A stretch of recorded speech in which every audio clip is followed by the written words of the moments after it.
Greetings all and welcome back to another episode of What the Fuck is a reborG podcast. I am reborG. Got Boy over there posted up taking a good nap.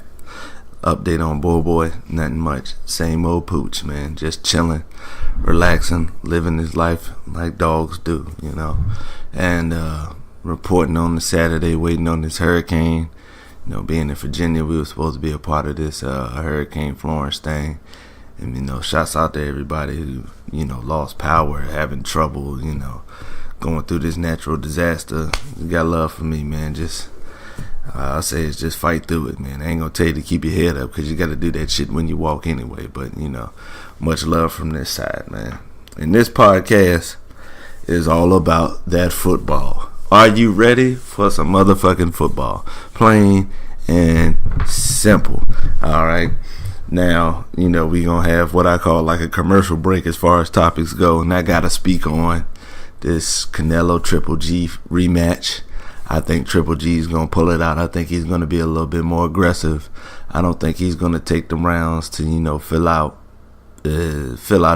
take as many rounds to fill out Canelo as, you know, I think he'll gather what he needs quicker than Canelo will, and I think he'll pull that one out. But to the football, first let's start off with some college football talk. People, media, fans, all that shit, stop fooling for this Alabama shit. Stop asking questions. Stop pondering. Stop making videos and all that other shit. Tua will start. Tua will play. He's probably one of the most talented quarterbacks in the country, and I'll call him Hawaiian Breeze. Double entendre there. For those who don't know, Hawaiian Breeze, because you know he's Hawaiian. It's beaches out there. It's breezy. And I also Hawaiian Breeze, as I like to consider him, like a Drew Brees as far as arm talent. A little bit more, you know, running ability than Breeze, but as far as like putting that ball where it needs to be, he you know, very much resembles Drew Brees. And, you know, I see a bright future for the kid.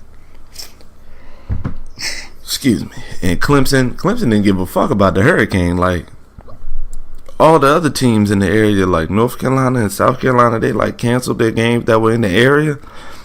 Clemson didn't give a fuck. Dabo Swinney just don't give a damn. And as far as they go, they just waiting on Kelly Bryant to really fuck up so they can bench him and put in Trevor Lawrence.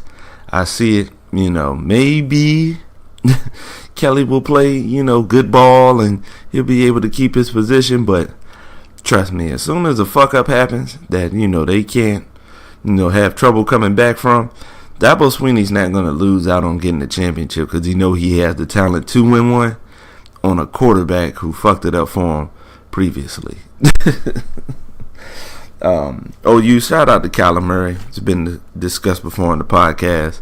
The kid's balling. What I did notice is he's a little tiny motherfucker.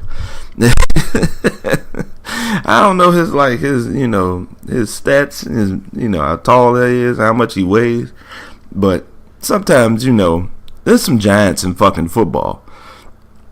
And when, you know, you could tell when somebody's big as shit and when somebody little as shit. And that little motherfucker he's small, but he's putting in work getting it done. I'm not that big of an Oklahoma fan because I think they're one of the most overhyped teams. They won their last championship, 98, 99, and yeah, they consistently win and they bring in talent, and I don't have anything wrong with the players because, you know, I like players that come from the school, but as far as like the media goes, they're just overhyped, man. They just a lot of media coverage for a team that hasn't won a championship this, you know, in the last decade. Have they made it to something? Yeah, but they also got their ass whooped. So, you know, that's what that is. Georgia, I think as far as Georgia goes, I think they're being real vanilla right now. I don't think Kirby Smart and the rest of the coaches are bringing out anything intricate or anything more, you know, diverse as far as game plans go, because they know they have the talent to be able to play you straight up without having to, you know, dip into that bag of not tricks, but, you know, just, you know, being more diverse with, you know, their play schemes and all that stuff, because they know they're a competitive team just lining up and running the ball. couple of play actions here and there. They could play some throwback football, and they could still be fine. Ohio State, they got a big one coming up against TCU, and I'm just saying big as far as both teams being ranked. That's all, because we never know what the fuck is gonna happen. We saw with my favorite college football team, Miami. And the reason I am a Miami fan is my father grew up in Miami and was a big fan of the Canes, and it passed. He didn't force it upon me, because my dad's like a sports fan. He has favorites, but he gonna watch who the fuck and what the fuck he wanna watches. And with most of my teams that I became fans of in losses. And when Miami played Alabama, I discussed this before, watching Antonio Langham take them pick sixes and Gino Torretta looking like total shit. I don't know why, but I just became a fan, And they got their ass whooped by LSU. Now, quick rant on Miami. I didn't even have them written down in the script, but it's what I expected from Mark Richt. Not the loss, but this is what he did at Georgia. As far as when his teams were hyped in Georgia and people were predicting them to have those type of big years, they never did. In years they thought they would have down years, they rose above that and was maybe one or two losses. Years that they thought they were going to have maybe 4 to 6 losses, they only had 1 or 2. And years that they thought Georgia was going to win the championship, they fell short of that. And I could see that shit happening. Now, the one thing I didn't like about the LSU game is it looks like him and offensive coordinator Thomas Brown, the Thomas Brown that used to be the Georgia running back, they are trying to go with the trend. Like, every team now, it's a copycat league, and they say that about the NFL, but that's just football in general. Not everybody should be doing the run-pass offense. You don't have to do a lot of RPOs. And when I saw them come out in the pistol in that first drive, I knew shit just wasn't. I knew it wasn't going to click the way it's supposed to. Now, I can understand you're trying to, confuse the defense, and try to outsmart them. But sometimes it just takes real straight up man on man, let's line up and football. There's nothing wrong with getting in an I formation or the single back formation and just running the ball. They were trying to make things complicated, and they end up complicating it for themselves. Sometimes when you have the talent, like Georgia, you just line up and you just play football. We have better players than you. We don't have to outthink you. We're just going to outmuscle you, And the fact that they didn't try that one time, it just was, dissatisfying to watch. I don't know what the year will show or anything of that nature, but I'm always root for them. It's the squad. But back to Ohio State, they got a big game. I'm enjoying watching Dwayne Haskins. I know a lot of people were hyped about Tate Martell, but it don't look like he's gonna play. It looks like he'll probably end up transferring. I can tell you that right now. And if they lose to TCU today, they'll blame the suspension of Urban Meyer. If they win, they'll probably say they're going to go to the national championship. That's just how it goes. Shout out to little Nick Bosa, playing good. Probably going to end up being the top 5 pick. Make it happen. Wisconsin, that's just a wait and see. I just wait and see till they play somebody else. Because there's 2 conferences I'm not big on. I'm not on the Big 10 like that. And I'm not in the Big 12 like that. The Big 12 has disappointed year in and year out as the season goes forward. Nobody really plays that good of a defense. It's just a whole lot of scoring. And there's nothing against that to watch. But as far as picking a Big 12 team to win the championship now, in the Big 10, there's no competition there. Let's be honest. There's not. They don't even play each other. Like, the best teams don't even play each other year in and year out. So I think some conferences just made it bigger just so they can, every year, a team that they think can go to the championship doesn't have to play a good team. And I think that's bullshit. But the Badgers, they look like they have a good team. Jonathan Taylor's a beast. Wisconsin always has offensive linemen. I'm 35 years old, born in 1983. And ever since I've been watching football, Wisconsin has had linemen. Plain and simple. So we shall see with them. Auburn, they got a big one today. Forgot who they playing. Don't really feel like looking. Nah, I'll look and see what's up for y'all, because I do want to discuss this a little bit. See what's going on. Let me take a quick look. See, they got LSU. And with LSU, it's always the same thing. How will their offense look? I already know the defense is going to be good. It's going to be solid. But I want to see the offense perform, because Auburn's defense is pretty good. I like the way Auburn's defense played against Washington, even though they did have a little slippies when the half was ending, and the wide receivers were just making incredible catches, but they found a way to calm it down in the second half. So I really want to see this game just to see how it plays out.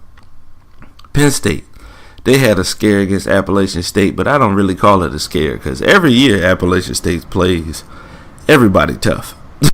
If they get their ass whooped, it's because somebody figured them out early and they don't have the talent. I think that's the one thing that's keeping them.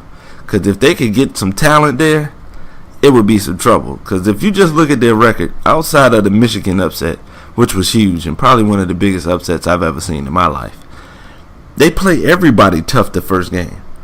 And you might, mind yourself with scheduling them the first game. Because you might take that fucking L and fuck up your whole season. Because that's the thing about college football. You take that one loss, shit is sketchy from there. You don't know what the fuck you that playoff shit, that shit gets real thin. Them chances are that shit is grim. But Penn State eked one out. Good for them. I support James Franklin. I hope the best for him. I hope to see them in the playoffs. Notre Dame is even more overhyped than Oklahoma. People are still holding on to the nostalgia, and it's just too much as far as media goes. And the same thing with Oklahoma. I don't have a problem with none of the players. I like some of the Notre Dame players that came through. Jeff Samardzija is one of my favorite college football wide receivers, and I've always enjoyed watching them play, But just the media hype, and that's gonna be that's a theme on this channel. I don't dislike any team. I don't dislike players, because I separate the two. You may be a piece of shit off the field, but I don't know that.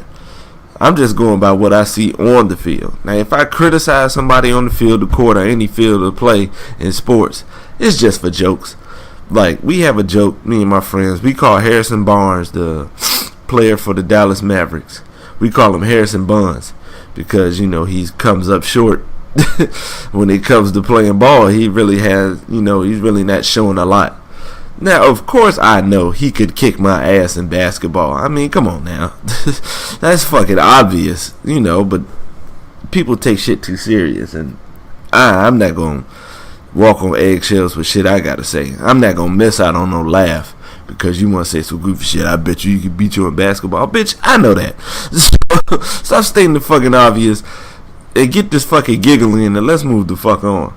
But as far as that Notre Dame shit goes, they putting them in the championship after beating Michigan already. And this one thing about Michigan and Jim Harbaugh, he still don't have his quarterback. He needs time to sit down and have build a rapport with his quarterback. Shea Patterson is a talented quarterback, but it takes time, and that goes with Michigan and USC, because I know USC fans might be a little upset that they lost to Stanford. Shout out to Stanford. I fuck with David Shaw. One thing you gonna notice here, I fucks with black coaches, good or bad. But same thing with USC with JT Daniels. He's a true freshman. He's supposed to be getting ready for a pep rally in high school right now. And for him to skip a whole year of fucking high school shows, shows promise in the young man. Props to him for being able to do that. But just give him time, man. He's just a freshman, man. Don't think everybody's going to come out and do some shit. Alright? Plain and simple. But the Notre Dame shit, please don't think that they ready, because that offense really didn't look good. Alright, let's be totally fucking honest. They caught Michigan slipping a couple of times in the first half, but the second half, the Michigan defense was turning that shit up. As they should, because that's the best that the team has to offer right now while they're trying to figure out the offense. Because Harbaugh, he can't figure out that offense right now. It's something that clicking on both sides that's fucking it up. And I think this might be his last year anyway, so that's them. And another college football shout out to Herm Edwards. He went through a lot of scrutiny and a lot of people questioning his hiring and his ability as a coach. I don't. I think he's a good coach. Not just because he's black, even though I support black coaches. He was a good coach in the NFL. I mean, his record may not show it, but I dare you to go look at those rosters. A lot of people bring up what happened with the Chiefs. The Chiefs lost a lot of players. Priest Holmes got hurt. They had the Larry Johnson lockout. He had Brody Coyle as a quarterback. And at that time, and some, even now, he didn't have control. I know he would have rather had used a draft pick or some free agency money on a quarterback, but he rolled the dice and went with the cards he was dealt, and that team was ass. They deserved to lose. Anybody remember watching them on Hard Knocks? I remember, and I said, you know what?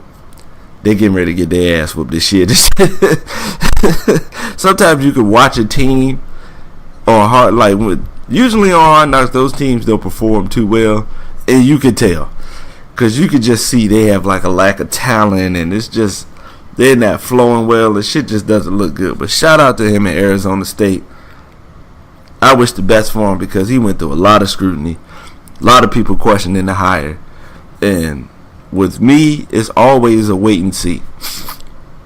And that's just not just on the field, but just the way things are done. Some off-season moves can be made, that's real questionable.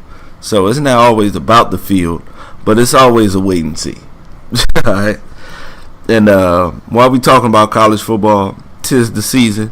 I'm gonna go down some of my favorite college football players. One per position.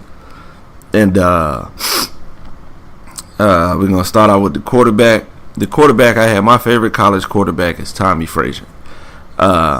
Extra championship win is what put him over a quarterback like Charlie Ward, and just more winning, and it puts him over a quarterback like Steve McNair. Because anybody remembers back in the day when they used to show Steve Air McNair on SportsCenter and Chris Berman, that kid was amazing. But Tommy Frazier is my favorite college quarterback. He was a winner, and Nebraska had been running the same option offense before I was even seeming in my dad's sack. And for that shit to still work all the way up until the 90s with that damn Tom Osborne, it was just amazing to watch.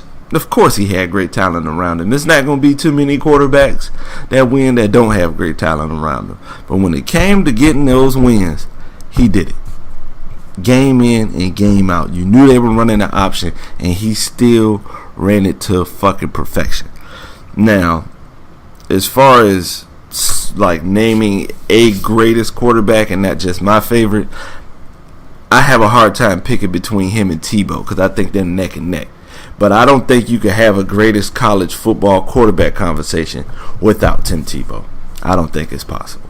It's not fucking possible. Not even thinking. It's not fucking possible. The dude was a winner and he put in that fucking work. But as far as my personal favorite, it's Tommy Frazier, man. He did his thing. And the NFL ain't shit for not giving him a chance. Running back, I'm going to have to go Todd Gurley. Now, I follow college football. High school football and recruiting. Shout out to Rivals.com. I've been on the site since 02, 01, I can't remember the exact year, maybe 02. But I've been on it for the longest. And Todd Gurley wasn't that highly ranked. I think he might have been at the bottom of the 100. And when I mean highly ranked, I mean like top 30. So he was coming in with another running back. Was it Sony Michel? No, it wasn't Sony. I can't remember the other running back he came in with. The other running back he came in with was more hype than he was. But when I looked at the national signing day rosters, and I watched a couple of like little mini clips on them and things of that nature. I'm one of those. I like tall players. Now, of course, I fuck with little football players, but when you got a 6'1", 215-pound running back, my ears are going, they're gonna point up, And watching him, I can't remember the team that they played. The first time he touched the ball was a kickoff, and he scored. And from then, I was telling people that this kid is going to be good. I appreciate him for playing great ball and making me look right, but he was just. I just enjoy the way he runs. He runs strong, but he still has speed. He's just a good combination of a running back between size, speed, and all that other stuff. Elusiveness, catching out the backfield. He's a perfect back, and I wish the best for him in his playing career. Favorite wide receiver? Randy Moss. To watch that man at Marshall, it was fucking something to marvel. That's just about as far as I can go, man. I could spend all day talking about dandy Randy Moss out this motherfucker. But I'm going to go on to the next position. Tight end Heath Miller from UVA. Because some of you might not remember what the fuck he went to school at. Because this is, I want to say he was at 2002 to 2004. And he was the first Mackey Award winner. And that's not why I'm picking him. I'm picking him because he was like the college version of Jason Witten. He was always fucking open. Like, like it's just amazing, to watch players like that. Just like, especially from the tight end position, because they're not as fast as wide receivers, not in this instant, and they don't have that overt athleticism. But they just always find a way to be open, and he turned in a good pro career too, playing for Pittsburgh. And he did the same thing at Pittsburgh. When Big Ben needed that first down, who the fuck was open? It was always him. But shout out to the dude, man. At offensive lineman, I have offensive tackle Orlando Pace. Now, this is one of those times where I enjoyed what the media did. They hyped this kid up, man. And he was worth every minute watching. Like, they start tracking the stat pancakes because of this guy. They ran Heisman campaigns for offensive linemen because he was putting motherfuckers in the dirt. Plain and simple. Nobody could get around him. And I wasn't too surprised when he did the same thing in the pros. But as far as college go, he was the man. He was putting in that work. Plain and simple. And seeing the pictures with him with big ass stacks of pancakes, and the rest of the team didn't play up to their potential, because that's one of the most talented teams I've seen, with Ricky Dudley and Terry Glenn and Joey Galloway, I think, and I can't remember the quarterback, Joe Germain. Yeah, they had a talented team, and for them not to win the chip, David Boston, like that just used to puzzle me back then. But Orlando Pace was a beast, plain and simple. Defensive end, I got David Pollack. David Pollack was unblockable in college. Unfortunately, he had some health issues and things of that nature that happened in the pros, and he never really even got a chance to really play and show what he could do.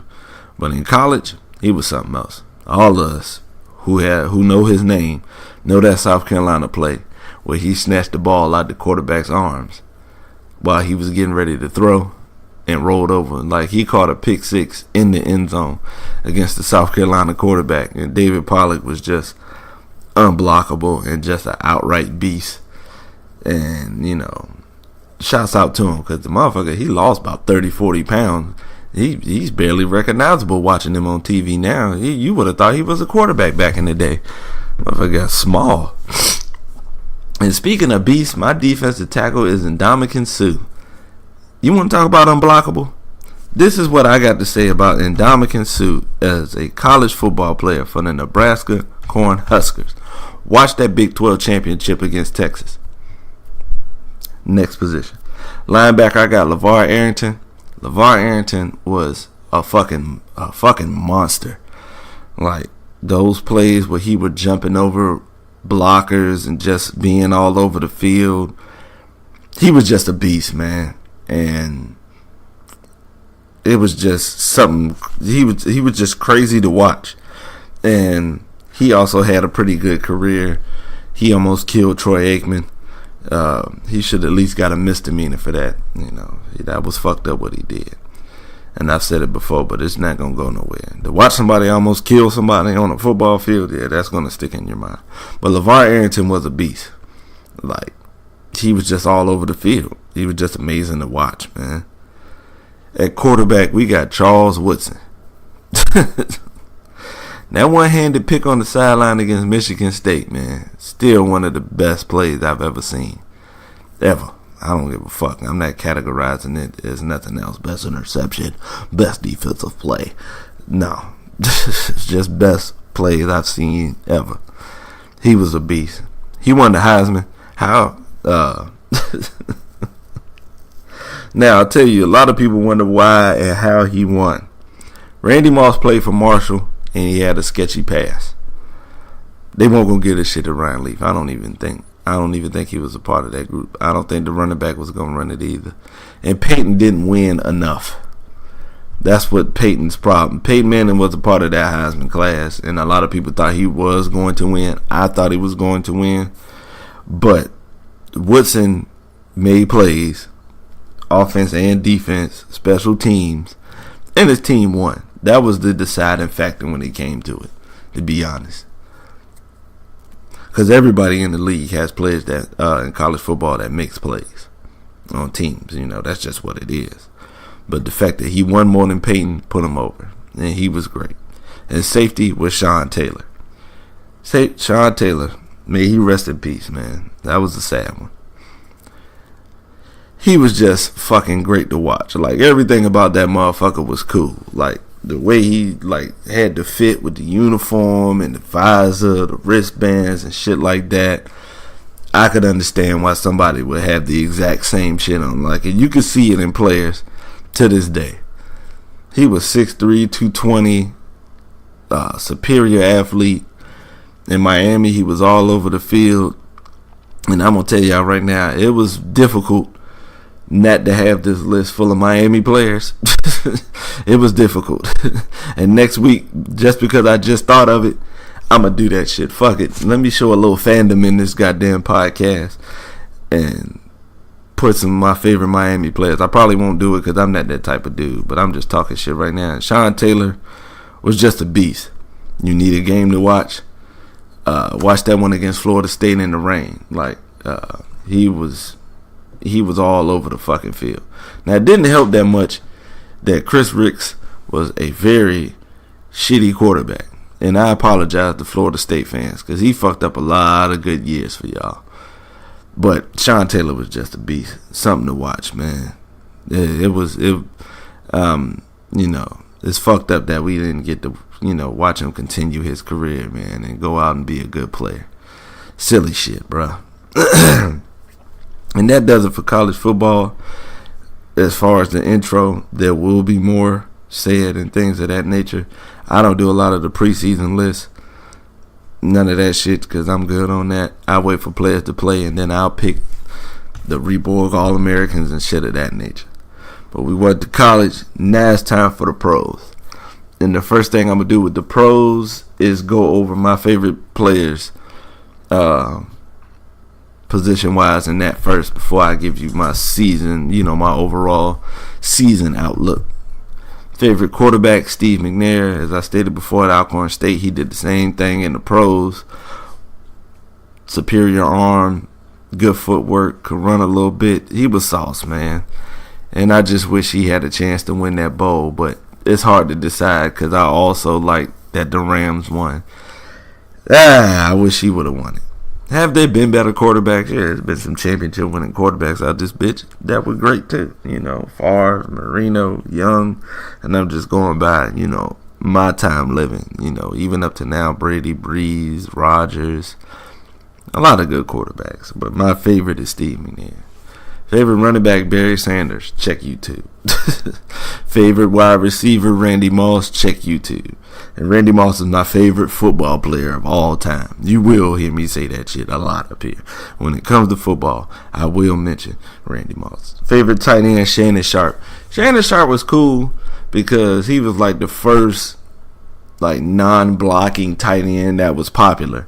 Like, even though he was a diesel motherfucker, because, you know, tight ends weren't known for their physiques at that time. Not as far as, like, you know, muscle mass and things of that nature. They were known as big motherfuckers, but they were like extra offensive linemen who could catch. And that was just for the most part. Now, there have been tight ends throughout history that have shown, like, you know, that have changed the game with pass catching ability.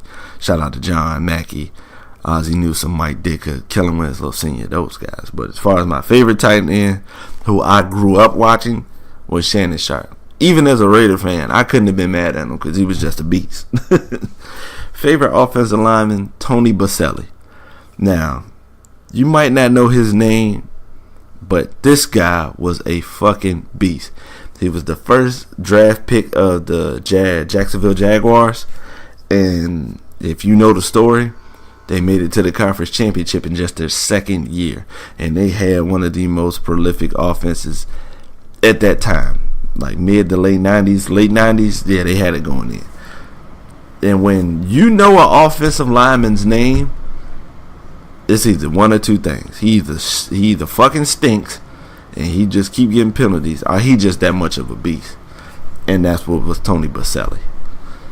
Without him, it's difficult for Mark Brunell to go off in the passing game. Difficult for Fred Taylor to get in. It's difficult for Keenan McCardell and Jimmy Smith to, you know, have that much time to run them routes. And his career got cut short. Oh, man, it was just unfortunate to watch. He had a chance to be a first ballot Hall of Famer. It was the winning at Jacksonville early in his career that put him over somebody like Jonathan Ogden in Baltimore. Jonathan Ogden was a big giant motherfucker. He always looked like his helmet didn't fit. But he was a beast. But my number one is Tony Baselli. Defensive end, Reggie White. Monster. You could just watch his 3-sack performance in the Super Bowl. When he lifted an offensive lineman with just his left arm, picked him up with just his left arm, not his left hand, the middle, the other side of the elbow. He lifted the Patriots lineman up in the air and moved that one and put his ass to the deck. Reggie White was just a beast, man. And like, I wish I was, I wouldn't say coherent, but I don't know the word for it. You know, I was a fucking baby, you know. I was out here trying to eat paper and shit. So I wish I had a chance to see him in the early Eagle years or the USFL years. But from what I did see, late Eagles and what he did with the Packers, he was just a monster. And defensive end was kind of tough because there have been a lot of good ones. The Strahans, the Jason Taylors. I was confused as far as like LT and Derek Thomas and stuff like that because they were rush linebackers, but I wanted to get the hand on the ground defensive end type thing. So that was just me. And who we have at defensive tackle is John Randall. I'm a little crazy my fucking self, so to watch somebody like him, undersized, make something out of himself, I can't even remember what little ass school he went to. But to see him rise up through the ranks and become one of the most feared people in the league was just, it was one of those feel-good stories. And rest in peace, man. Him and Reggie White. John Randall was just a monster. And because of the odds that he beat, it put him over somebody like a Warren Sapp. Because I don't remember any other Vikings defensive player right off the top. And that as much as, you know, you remember that Buccaneers defense, and that just because they beat the shit out of the Raiders. They was just that defense of the early 2000s. Linebacker Ray Lewis. Now, when I first wrote down linebacker, I was getting ready to write Ray Lewis, but then I was like, let me do a little bit of research. Shout out to Ranker and Wikipedia and all that shit, because I went through some of these shits, you know, trying to decide. And I wasted time because this should have just been Ray Lewis. Ray Lewis was a part of that class with like a Derrick Brooks and a Brian Urlacher that changed linebackers forever. No longer could you be the guy that just stuffed the run and just be in the way of the passing game. You had to do it all. You got to rush. You got to be all over the field, and not just from tackle to tackle, but from sideline to sideline. You have to cover. Like, it's amazing to watch watching linebackers evolve. It went from a time where some linebackers weren't even in on passing downs to watching somebody like Luke Kuechly nowadays defend wide receivers. Like, he covers wide receivers. Watch the tape if you don't fucking believe me. And Ray Lewis and those guys were the start of that. He was just amazing to watch.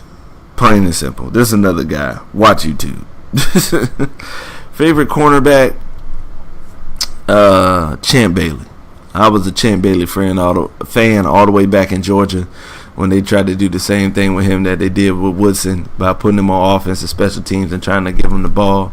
But unlike Woodson, Georgia didn't win as much as they should have. But Champ Bailey was just a consistent shutdown corner.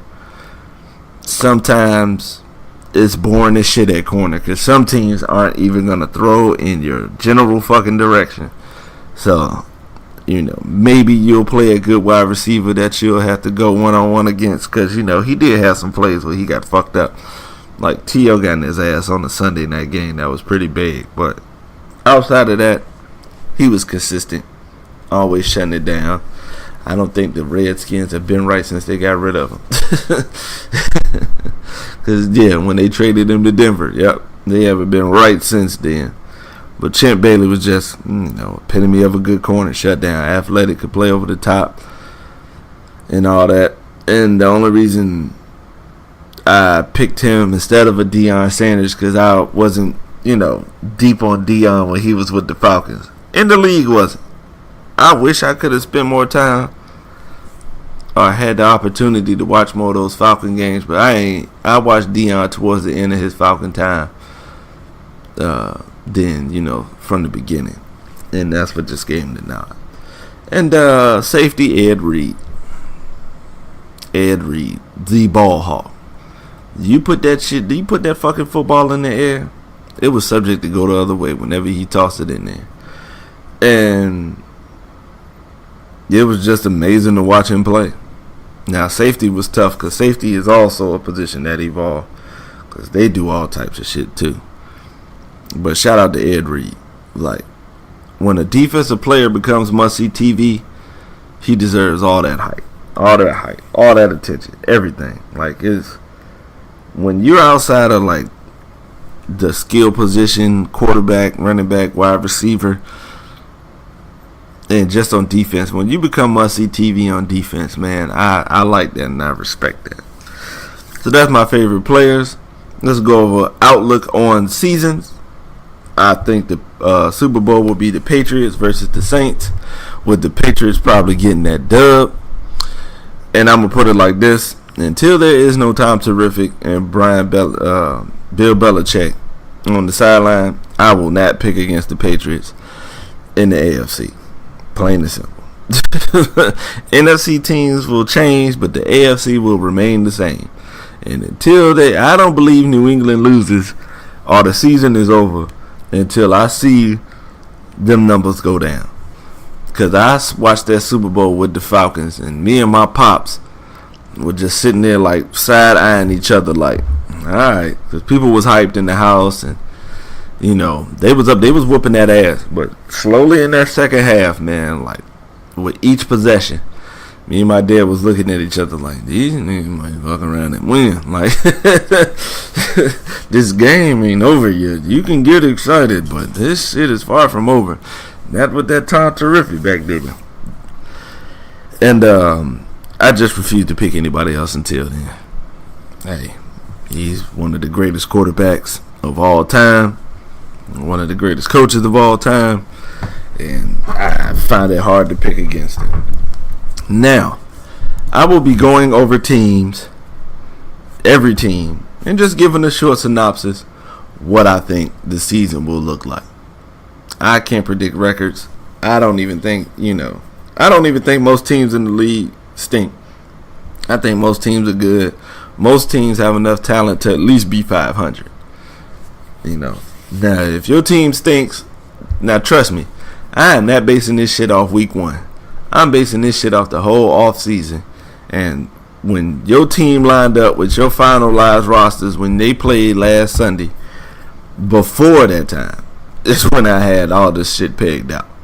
Now let's go down the list. Pats, y'all got the ring unless you lose it. The Jets, was surprised they started Sam Darnold. I thought they were gonna let him sit, but I guess they figured, because I only think it's two ways that you do a rookie quarterback. You either throw him in the fire or you have him watch a good quarterback. I don't think Josh McCown is that good of a quarterback that he should be sitting. I don't think it's much that he can learn from him on the field, to be honest. So, good decision. They had a good defense last year. They added some more offensive pieces. They might be a year or two away from being a real threat.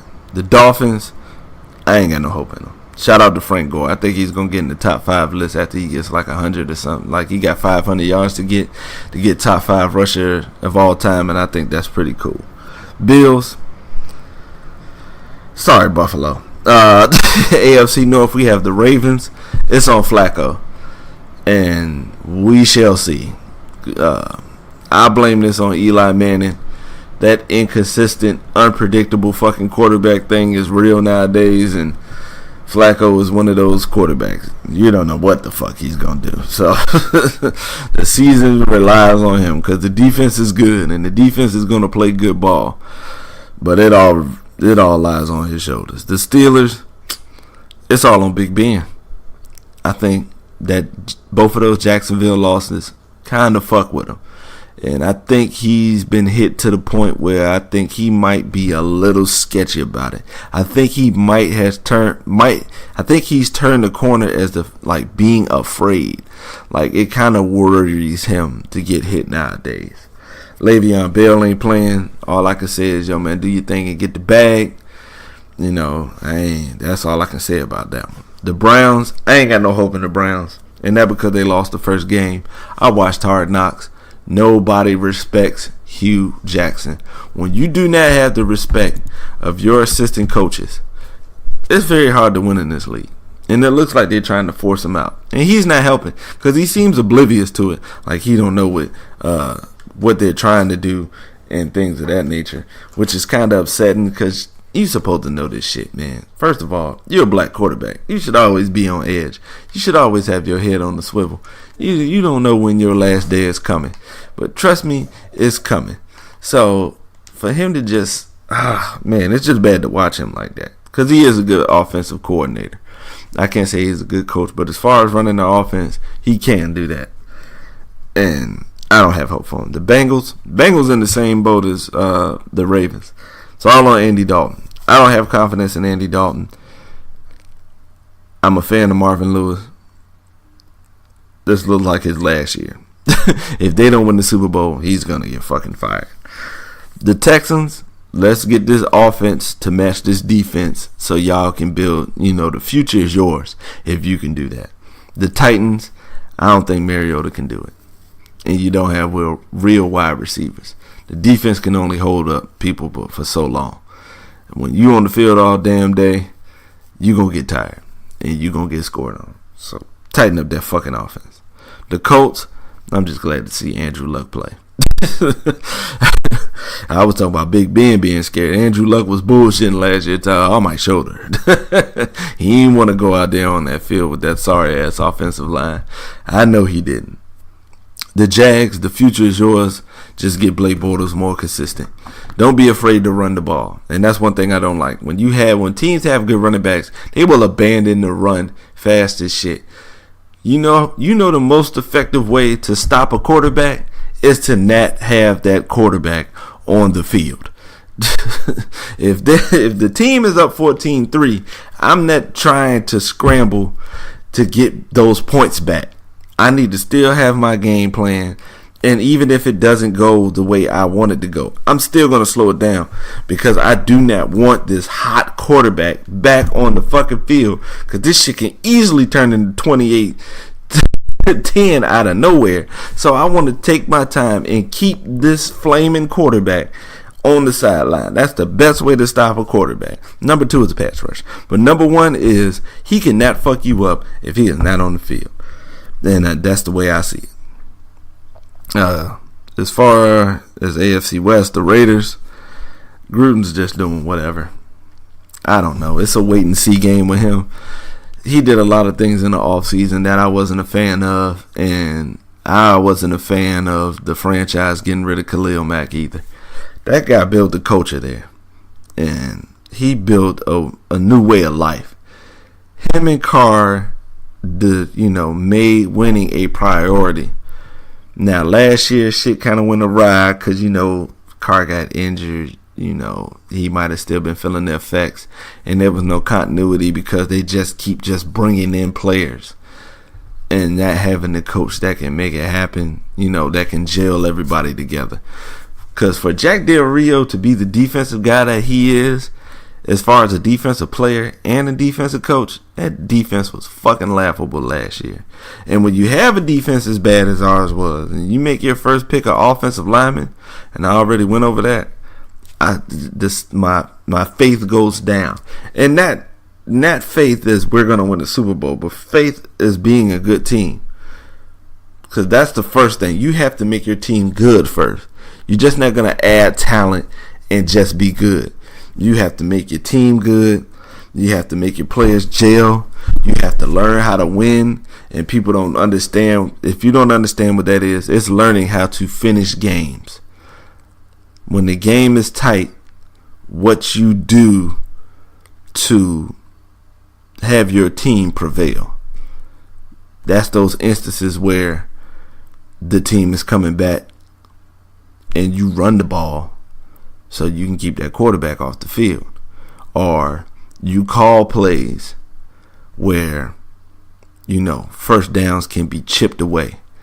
Because not everything has to be a big play. Now, when the opportunity presents itself, yes, you throw the bomb, it's there, But, you have to learn how to win.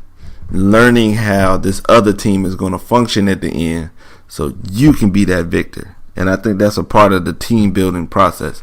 And the Raiders don't have any of that. On to the Chargers. I want to have faith in the Chargers. I like Phillip Rivers. It's a damn shame Hunter Henry got hurt again, and Antonio Gates' old ass is back because he's definitely old. And they have a lot of talent at each position. I like Jason Verrett. I think that's going to hurt that he's injured for the season. It's going to hurt the defense. But the Chargers have been this way since Rivers has gotten there.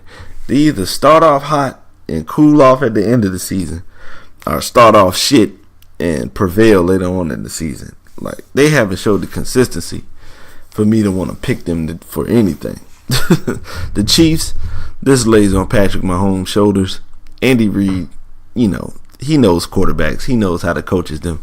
The only problem with the Chiefs is when they get in the playoffs, Andy Reid is a monumental fuck up when it comes to the playoffs. He knows how to fuck up a playoff win like nobody else. That shit has become an art at this point. And I just, they'll probably make the playoffs. Because the only real threat is the Chargers. Because as far as Denver goes, I don't have any faith in Case Keenum. Denver doesn't have the same offense. Well, I'm not going to say the same offense, but they're not as explosive as Minnesota's was. Now, they do have some talent. Emmanuel Sanders can still play ball. What's his name? Demaryius Thomas. He's still a decent player. Those rookie running backs, it kind of falls on them to, be able to help Case Keenum go along. The defense is going to be fine. The defense is going to be straight. But I don't see them. They're going to be one of those 8-8, 9-7 teams. I think they got to find a way to get over that hump and become, a much better team. Not just good at the beginning, but, as the season goes on. NFC East, Dallas, it's all on you, Dak. You know how they say it's a quarterback-driven league, and that's the truth. because a lot of these teams is based on what the quarterback can do. You don't have any wide receivers. We all know this. Everybody knows this. Dallas fans, non-Dallas fans, everybody knows this shit. And they're going to be putting 12 in the box to try to stop this run. So it's based on you making your receivers better. You being a better quarterback. That's what it's based on. They'll probably end up bringing Dez back. Who knows, man? But I don't have no confidence in Dallas. Maybe y'all will use one of these picks. Who knows? Who knows? But I know one thing. They ain't going to be in no fucking playoffs. The Giants, that's just a wait and see game. Because, of course, Eli is inconsistent. But that line ain't been able to block for him in years. The defense is good. They'll do their thing. They might give up a big play or two, but they're consistent. But that offense, if they can't block, I don't want to hear shit. You may think Eli stinks, but shit, if you spending half the game looking up at the sky on your damn back, spending more time on your back than the weakest nigga at wrestling practice, then how good can you be if you don't have the time to make it happen? Saquon's a good addition. I think Evan Ingram has a chance to be good. And Odell is just a beast. But Eric Flowers is still starting. On to the Skins. The Skins are a sleeper team. And not because I have faith in their roster. They have Alex Smith. Alex Smith is a winner. Not a Super Bowl winner, but definitely a regular season winner.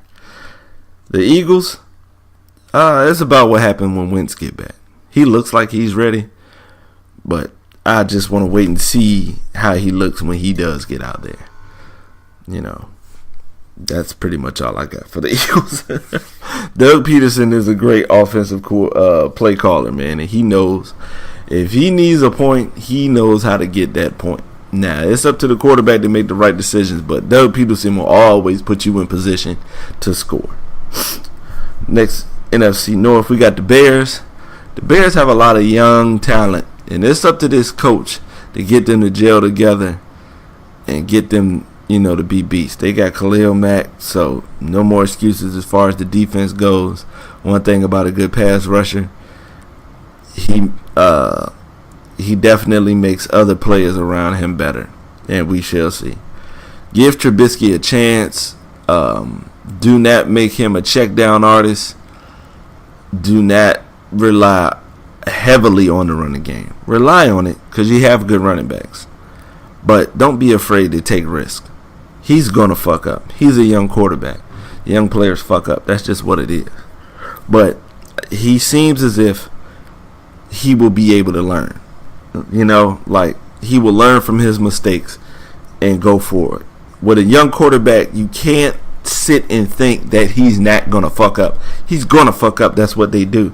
That's why I say you either sit him behind a quarterback, a veteran quarterback who knows what he's doing on the field, so he can teach him, or you just throw that boy to the fire. So sooner or later it will click with him. He's either gonna be ass, something's gonna click. And don't forget that you have to build around the quarterback. A quarterback can't throw from his ass. You gotta have an offensive line. If they can't catch the ball, he don't even need to be out there throwing it. And you need to run the ball so you can give that guy a rest and you can have more available options in your playbook. The play action is a beautiful thing, only if you can run. The Packers, A-Rod's a beast. Will they block? Will they be able to get a pass rush? That's what it's based on. Because once they move Clay Matthews, the middle linebacker, that fucked his whole game up. He hasn't been right since they did the shit. Now, Dom Capers is a good defensive coach, but he fucked up like that. You fucked up one of the best pass rushers in the game. Because I don't even think he's going to get 10 sacks this year. I don't even see this shit. I don't. Now, if he does, more power to him. I want everybody to succeed. But I don't see it because, the writing's on the wall. He don't know how to play that position like that no more. He been too busy engulfing himself in the fucking middle linebacker, which is a lot more responsibility than just snapping the ball and getting in the backfield. But Aaron Rodgers is a beast. I haven't had too many times where I've seen quarterbacks who can put the ball wherever the fuck they want. And he's a special talent. The Vikings, that defense is scary. Mike Zimmer has built a monster over there. Like, that defense is scary. You need to fucking be on your P's and Q's when you fucking around with him, because he's the real deal as far as the defensive coach. I think Kirk Cousins with their offensive weapons will be good. Now I think there'll be a threat come playoff time. The Lions, wait and see. I like Matt Stafford. I like Galladay. I like Golden Tate. I like Darius Slay, Ezekiel Ansah, but who knows what the fuck y'all gonna do? You've been quite underwhelming. NFC South, we got the Saints. The Saints are a threat. They'll be an even bigger threat once Mark Ingram comes back. And I'm not putting any stock in whatever the fuck they got going on these first 4 games, because I'm just waiting on Mark Ingram to come back, because then it'll be a whole nother offense. And Breeze gonna shine just like he always does. They just need the defense again to play good defense and make it happen. All you got to do is keep that team at 20, because your team can score 28 points in a half with ease. So get a pass rush opposite Cameron Jordan. Get a middle linebacker who can help cover the middle of the field, because your DBs look all right even outside that fucking playoff fuck up. The defense still looks solid. The Bucks, I got a friend named Jamal out of Jersey, who's staying in Houston right now, a good friend of mine, and he opened my eyes to the Ryan Fitzpatrick effect. And after research, he was absolutely correct. Ryan Fitzpatrick goes to team, he's the backup quarterback. Whether the quarterback gets hurt, suspended, or something happened, that's the starter. He finds his way into the lineup, he plays well, and once you sign him to a deal or name him the official starter is when he starts to fuck up, and it's getting ready to happen. The Falcons, maybe Jalen Ramsey was right. This might be one of the few teams that I'm going to judge based off the first game. Now, first game jitters and things of that nature, but Sam Darnold played good in his first game. He looked better than Matt Ryan. Tannehill looked better than Matt Ryan. There's a lot of quarterbacks that look better than Matt Ryan. So maybe Jalen Ramsey might be correct. I don't have any confidence in them. I don't think they have enough. They've been slowly deteriorating since that Super Bowl. I think everybody in Atlanta as a franchise is still fucked up over that. And until they're able to get over that, no confidence. Carolina, y'all just got to keep people healthy. Find a defense that can consistently help. They may get a sack here or a pick here, but they need more from their defense. And they need more from their running game, because you can't keep getting Cam to run. I know he's a big motherfucker and all that, and he's strong and all that, but I don't want my quarterback running that damn much. Not unless, of course, Michael Vick, but come on, man, that's a once-in-a-generation fucking quarterback. I don't want my quarterback taking that many hits. So they got to find a way. All right. They got a chance to be good, but until they figure it all out, who knows? NFC West, the Cardinals. Y'all start Sam Bradford. Next, we got the Rams. The Rams have a chance to be good because of coaching. Sean McVay is like Doug Peterson. Sean McVay is going to find an opening in your defense. Plain and simple. There's no other way to put it. He's going to find a hole in your defense, and he's going to find a way to score. I like Sean McVay as an offensive coordinator, and as long as he's there, the offense will continue to move. Plain and simple. Now, the defense just has to, work together and, get some continuity, get a brotherhood, because they're bringing in a lot of new people who don't know the Rams' way of life, because the Rams made the playoffs last year. They're changing the way things go around there. So, get everybody on board and y'all can be good. Like, I don't have y'all beating the Saints just yet, but y'all could be a real big threat next year. 49ers, Jimmy G, wait and see. Kyle Shanahan, good offensive coach, but I don't think they have the weapons on offense to do it consistently. And I think they have the talent on defense, but I think they just need games in which they get their confidence up. That's what it is.